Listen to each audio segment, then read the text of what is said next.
Hello, welcome to the new Dr. Michael Explains the Water presentation. This is a more detailed explanation of the water presentation that I did on YouTube a while back that seemed to go viral. I've tried diligently to correct any and all mistakes that I made in that, and I'm trying to more accurately represent all the information. However, I need to clearly state that this is my personal opinion based on my personal research. It is not associated or affiliated with any water ionizer company whatsoever. With that said, let's begin.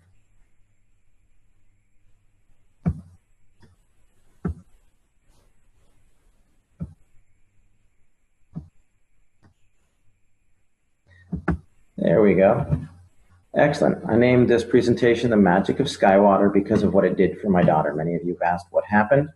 Basically, my daughter Skylar was born back in May of 2009 with a severe case of gastroschisis. She was literally born inside out. Everything that was supposed to be on the inside was the outside. Stomach, liver, pancreas, spleen, small intestine, large intestine, bladder, and right ovary. She went through a period where the biggest complication was known as acute dehydration syndrome. She spent a year at Scottish Rite. She came home after 2 colostomies and a resection of her bowel. When the dehydration would hit, this would be her mid-afternoon one day, and this was her that evening after she'd been revived at the hospital. Basically, the bowel would shut down, and so I became a hydration expert. I tried every pill, potion, water ionizer you can imagine, and we came through it when someone introduced us to the Enagic ST501. That is Skylar today, and at the time that we tried it, I was actually completely opposed to alkaline ionized water. When it worked, I was a little dumbfounded. So I had to figure out why, and here's what I found. The difference between the healthiest person and the sickest person is broken down into 2 components. Muscles, ligaments, bones, organs, tissues, etc. These all add up to 28% of the patient. The other 72% of everybody is just water. What I found out, not all water is equal. There's distilled water, there's reverse osmosis water. We tried filtered water, alkaline water, we even tried ionized water. We thought we'd found something with alkaline ionized water and it proved to be more dangerous than beneficial. And then there's something that's called electrolyzed reduced water. This was truly a game changer. Here's why. Electrolyzed reduced water, it's not a cure, but it's 72% of the Skylar puzzle. It was not the only thing we did for her. It was the only thing we changed because we were doing everything else. What it is just science. It could realistically save your life. It'll make you healthier, happier, and stronger. But if you don't make healthy choices, your health benefits are not going to be as effective, nor will they last. To put it simply, electrolyzed reduced water gives you the best possible 72% of your body to work with. This facilitates nutrition, detox, health, energy, healing by providing some necessary components. Let me explain. If you think of your body as a saltwater aquarium, you've got healthy organisms, filtration, you've got oxygen. If you don't take care of it, that tank gets dirty. Well, what you have to do with the human body is figure out how to clean your fish tank. The way that your body does that is through a process called cellular respiration. This is the way you basically get oxygen and nutrition into a cell, CO2 and toxins out of a cell. The main component for this is known as the aquaporin, which was discovered in 2005. And essentially, it's the high-speed plumbing system for the cells, and it's the fastest way to get the good stuff in and the bad stuff out. Let me give you a brief course on cellular respiration. If you look over here, you'll see that there's a cell. There's some hemoglobin here. There's an aquaporin here. There's a charge. And this represents a cluster of water molecules that are electrostatically stacked together. Well, as your cell compresses, it excretes CO2 and toxins. When it pops open, it brings in oxygen and nutrition. When it collapses, it excretes CO2 and toxins. When it opens back up, it brings in oxygen and nutrition. This is called tensegrity. It's the premise by which an MRI works. The click, click, click, click causes the cells to open and close. The computer takes a picture, generates the image. Well, electrolyzed water actually does occur naturally. Everybody say it's an unnatural source. It isn't. It happens when a lightning strike hits a lake or the ocean or something like that, and the charge on the water in that area lasts usually 3 to 4 days. What it does is it disassociates the water molecule. If you look over here, This is a technical term. A lot of people ask me, well, my chemist said it's not possible. That's because your chemist doesn't understand electricity. He's a chemist. He's looking for a chemical means to do it. This is electrical. When you use electricity to burst the bond, you'll take this H2O molecule and you break off a hydroxyl or a hydrogen.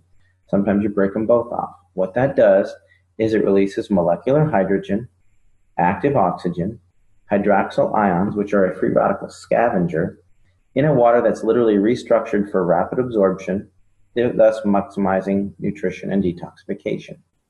It's nothing more fancy than that. It is superior hydration because your body needs these 4 things. Let me explain. When your body goes to produce energy, you oxidize pyruvate that is then driven across a hydrogen-charged membrane into the Krebs cycle.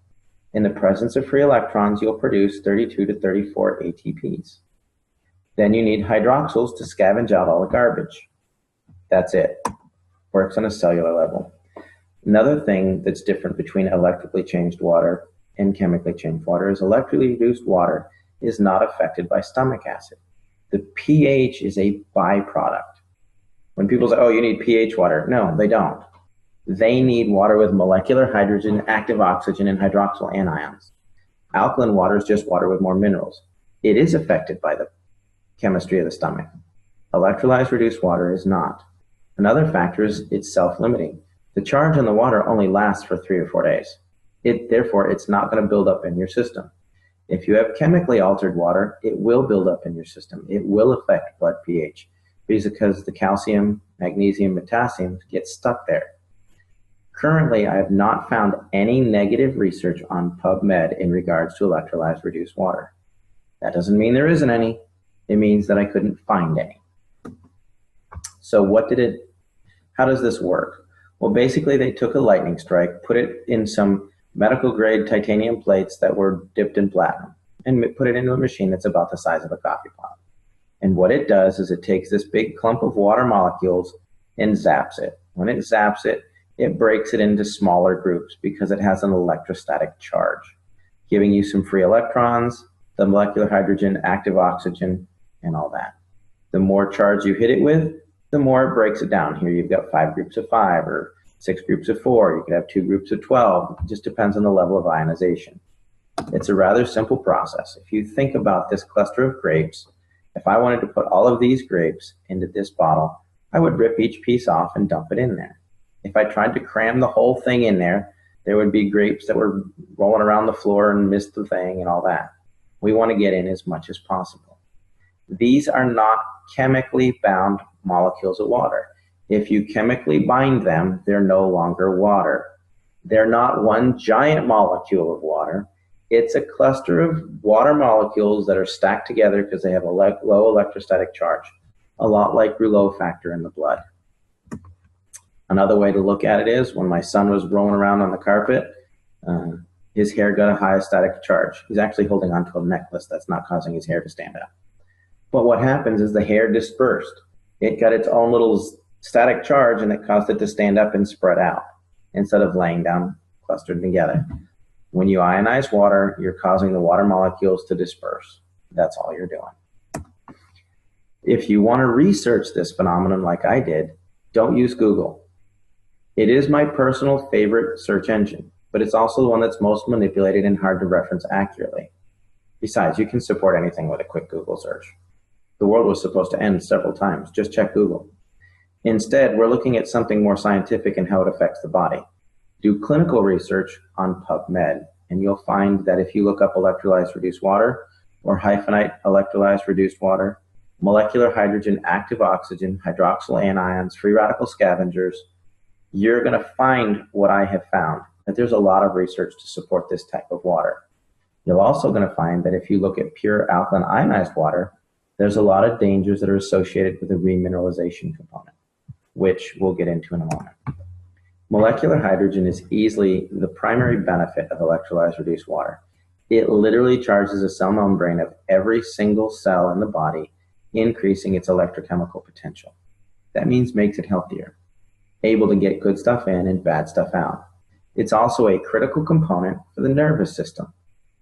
There's a vast amount of research on PubMed in molecular hydrogen in Parkinson's, in MS, in autism, things like that. And finally, it works as a powerful antioxidant. The next component of the water is it is loaded with active oxygen. Active oxygen is what's required to produce ATP. It's what's driving the Krebs cycle. When you run out of active oxygen, your body starts to shut down because it can't work correctly. It's just like a fire. If you remove the oxygen, it goes out. Finally, there's the antioxidant and free radical scavenger components. Basically, iron in any acidic environment will start to rust. You can leave your tools from your garden outside in the rain and they're going to rust. Well, where do we have iron? We have it in hemoglobin, we talked about during cellular respiration, but we've also got it in the red blood cells. We got it in the brain, the kidneys, the lungs, the lymphatic system, the bones. If it's in an acidic environment, it's going to oxidize, which will create a toxic burden. Your body is designed to be slightly on the alkaline side. Today, we're flush with oxidative and acidic disease processes. The number one acidic disease process we have right now is cancer. It's actually, the prime cause is oxygen deficiency. You can look up Otto Warburg, there's some research on that. Don't Google it, go to PubMed, read the research. Number one acidic disease is hyperketoacidosis, which is basically diabetes. They're now causing autism, diabetes of the brain. Secondarily, all of your inflammatory diseases are acidic by nature. That's what's wrong with Skylar with her irritable bowel syndrome. Your arthritis, it's an acidic waste product. Fibromyalgia, hyperlactic acidosis. Chronic fatigue and endocrine stress is all associated with an acidic environment. And why are we becoming so acidic? Well, we drink coffee, tea, soda. There's an enormous level of reverse osmosis, water, which is misunderstood. You don't want water with the lowest parts per million of anything. That makes it acidic and it won't even carry a current. It's designed for coastal countries to have good water supply.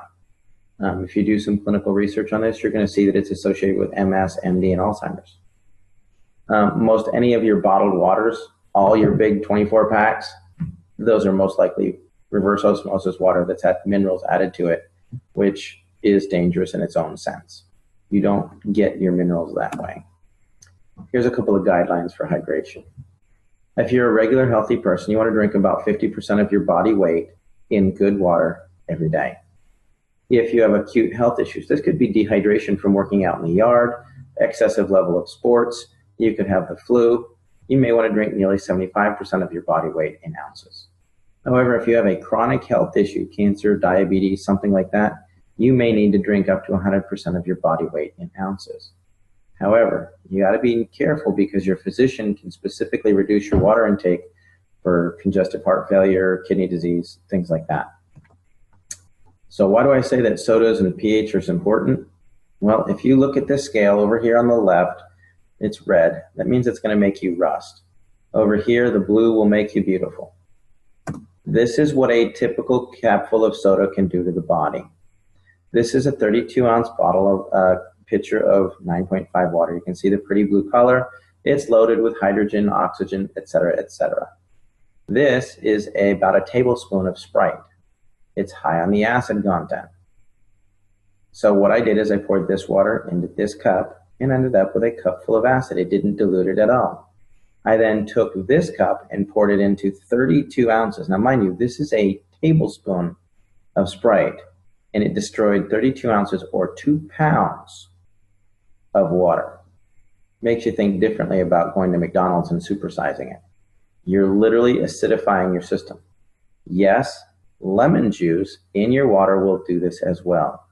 The reason that lemon water affects the body in an alkaline nature is it causes your pancreas to excrete an 8.8 enzyme to neutralize it. Just as a side note. Other things that we do. This was huge for Skylar. And I didn't realize it was such a big deal because we ate a lot of organic food, but you can use this water to clean your veggies. These are cherub tomatoes that I used to buy and just rip the top off and start eating them. I washed them in the 11.5 water from my SD501, and that is what came off. I was appalled. I was amazed. It tasted like they were fresh garden tomatoes. And when you smell this, it smelled like there was Windex or cleaning agents in that glass. And the reason that that happens is because all of your pesticides are petroleum-based, so they don't wash off. Another thing we use it for is our pet. I thought this was funny, so I'd include it. Thanks, Henry. This looks great and all, but does your house have any Kangen water? You know, we did the proverbial test. Put out a bowl of tap water, put out Kangen water. Callie will drink the Kangen water every time. Another thing is the disinfectant aspect of this. This isn't just 2.5 strong acid. Because it has that solution chamber on the side, which 90% of all water ionizers on the market do not have. This machine produces 2.5 electrolyzed hypochlorous acid. The other machines do not. That is very important. Electrolyzed reduced water has been shown to kill MRSA, Kripke staph, E. coli staph, strep, all of that. Even worked on the C. diff. That was a problem with Skylar. None of the other water ionizers that do not have a specific saline solution can produce hypochlorous acid in an FDA-approved level. And let me explain. In 2009, 2 months before Skylar was born, the FDA approved hypochlorous acid. It's a sterilant. It will kill just about anything. They're now starting to use it in all hospitals all over the world. And places like that. A lot of physicians are using it, wound care specialists. We've been heavily involved in that because of the miracles we've seen with it. However, electrolyzing regular tap water without the addition of a salt solution does not meet the FDA criteria. As a note, the FDA has not evaluated the SD501 either, to the best of my knowledge. What it has done is there's been a third-party evaluation by ATS Labs where they reran the Sterilox system FDA experiments on live cultured bacteria, and they got complete sterilization that was equivalent to the Sterilox system. Basically, hypochlorous acid occurs naturally in the body because it's produced in the immune system. It's actually the biochemical agent that starts the clotting process, making it ideal for initial wound care, and it destroys bacteria and viruses. Recent studies are actually underway to test this using necrotic wound. I'm working with several physicians and wound care specialists as it pertains specifically to necrotizing fasciitis, gangrene, MRSA, things like that. And the results are really promising. We're not the only one doing this. This is a global thing, and the results are really good. Why I look at the SD501 exclusively, or when I compare the competition, because they all want some information. Number one thing is power supply. Does it have enough energy to do it? There's been a lot of song and dance about the SD501 uses a transformer. It does, but it also has a switch mode power supply to regulate that and a condenser. If it doesn't have a transformer, it can't ramp your 110 watts up to 230 and keep it there. Switch mode goes up and down, up and down, up and down. What this transformer does is it ramps it up, and the switch mode will start to slow it down, but the condenser allows them to work together to keep a nice stable stream of energy. On top of that, you need enough amperage. A half amp to a 1 amp machine is not going to get it done. Doesn't mean it's not a good machine, it just means it's not comparable to the SD501. You need 2 to 3 amps to make it effective. You can ask any electrician. The voltage doesn't really matter, the amperage will kill you. The next component is you need a large quality plates. Most competitor plates are about 53 square centimeters. The Enagic plates are nearly 90 square centimeters each. So if you have one of the competitor machines with 12 plates, they've got like 600 square centimeters. Well, the basic Enagic SD501 has 640 square centimeters. The Kangen 8 has 720 square centimeters. So just because it has more plates doesn't mean the plates are the same size. Next, I look for a liquid saline electrolysis enhancer. That's because it's the only way to produce FDA-approved levels of hypochlorous acid. If you're looking at a competitor's machine with 12 plates and a pH that goes from 1.1 to 12, and it doesn't have a saline solution enhancer, it's not a comparable machine. It will not do the same thing. Yes, it will produce 2.0 pH water, but it will not produce hypochlorous acid which is what you're looking for. Another thing to avoid is anything that says energy saver. When it says energy saver, it means it's underpowered. If it's underpowered, they're going to add in minerals and remineralize it and the necessary minerals for your body. That means it doesn't have enough power to get the job done. If they come in with a super fancy plate pitch, it's plated and it's mesh and it's a hybrid and it does this, you don't need it because solid plates are the most stable plates there are. And yes, they need more power to run effectively. And anytime they say there's a lifetime warranty, there's no such thing. I've bought several machines that I'll explain in other videos. We're getting to do a detailed thing on competition. Basically what they'll do is when they start to have problems, they sell off that brand, that machine to a third party and it voids all the warranties. It happened to me twice. The ST501 was about the 9th machine that I used. And I've kept looking because it may not be the best. I research this regularly, and sure enough, it comes out on top every time. I'm just going to hit this. Basically, when you're looking for power factors, it's watts times amperage times surface area. The ST501 has 358,000 PEUs. A typical 110 watt unit with 268 square centimeters of plate, which is a 5-plate machine and a half amp, is only at 14,000 PEUs, or about 4% of the power, so they have to add minerals. Finally, don't own a machine that you can't clean. I see a lot of line about plates, calcium, and auto cleaning. The Enagic SD501 auto cleans itself every 15 minutes. And they have a manual cleaning cartridge that gets rid of not just the calcium on the plates, but the calcium in the lines. It gets rid of the calcium, the mold and the stuff in the lines and the housings. I've taken apart several machines and they're loaded with mold in the housings, the tubing, but the plates look good. Some of the plates erode on some of the competitors, but that's another thing. In fact, most municipal water supplies are getting worse and worse and worse. And Enagic is staying abreast of this and realizes that they need to have a dedicated team of technicians that can completely clean your machine. If you can't clean your machine, you're most likely going to be drinking mold. That's my opinion. I could be wrong. But the machines that I've taken apart, I found mold in every one of them. And I took care of them according to manufacturer's standards. Here's a couple of plates. This is the size of the plates on my Royal machine. When it stopped working, this is a Jupiter. They look scorched. This was the SD501. These are about 6 years old. I had some corrosion here. This was my microlite. When the company failed to honor the warranty that was lifetime, I took it apart to see what was inside. You can see there's a burn mark here where the plate started to corrode. This is the Jupiter. Actually, if you come back here, you can see this is the mold that I was talking about in the lines and in here. Now these, mind you, were machines that never needed cleaning. These plates don't have any calcium on them. They were accurate. There's no calcium on the plates, but the machine was not clean.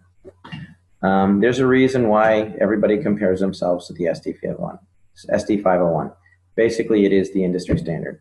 It's superior maintenance and cleaning. The quality of the plates are unsurpassed. The superiority of the power supply, to the best of my knowledge, it's the only one that uses a transformer and an SMPS and has a condenser. You can literally unplug an SD501 while it's running, and you're going to about another 10 seconds of power out of it. And that's just draining out the condenser that makes sure that the power stays even. It's one of the longest companies in the history of the industry. They have a wider diversity of uses for the water, the types of water it produces. And it's one of the few that actually use an electrolysis solution for hypochlorous acid. If their machine is bragging that they don't use a solution, it doesn't work. You can't use it for sterilization, period. Why I personally feel the ST501 is the best, I tried 8 or more alkaline water ionizers. Bottom line is it worked for Skylar. Within 4 days, 80% of her symptoms had resolved. She had her first solid bowel movement in 10 days. And within 6 months, she was off feeding ports.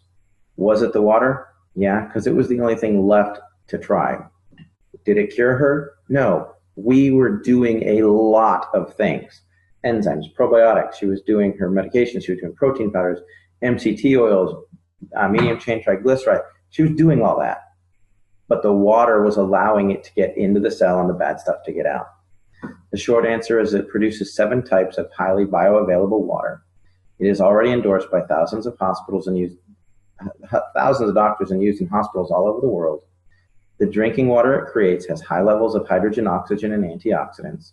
It can also be used for FDA-level disinfecting, cleaning, food prep, and cosmetics. I'm Dr. Michael. If you have a specific question for me, you can email at drmichaelexplains@gmail.com. For more information about electrolyzed reduced water machine that we use for Skylar, please go to skywaterinc.net. Hopefully we'll clarify some stuff, and that should help you people a lot. And if there's anything that I can do, let me know. Look forward to some more meetings that we're going to have coming up, more webinars. We're going to be doing a detailed explanation of Skylar's story. We're going to talk about electrolyzed reduced water and the science behind it in detail. There's a detailed presentation on hypochlorous acid. Everybody's really looking forward to the Dr. Michael Explains the competition and why I say that there really isn't any. By the time you buy some of the competitors, there's some that go, why the SD501 doesn't work, or it's a pyramid scheme or whatever. They honestly have no idea what they're comparing. If you look at their machine and spend $3,200 or $2,500 for it, you have to turn around and spend another $3,000 to $5,000 for a hypochlorous acid machine. Then you have apples to apples. You don't get that when they're trying to pitch you on why you don't want the SD501. Bottom line is, it is the best machine that I have found.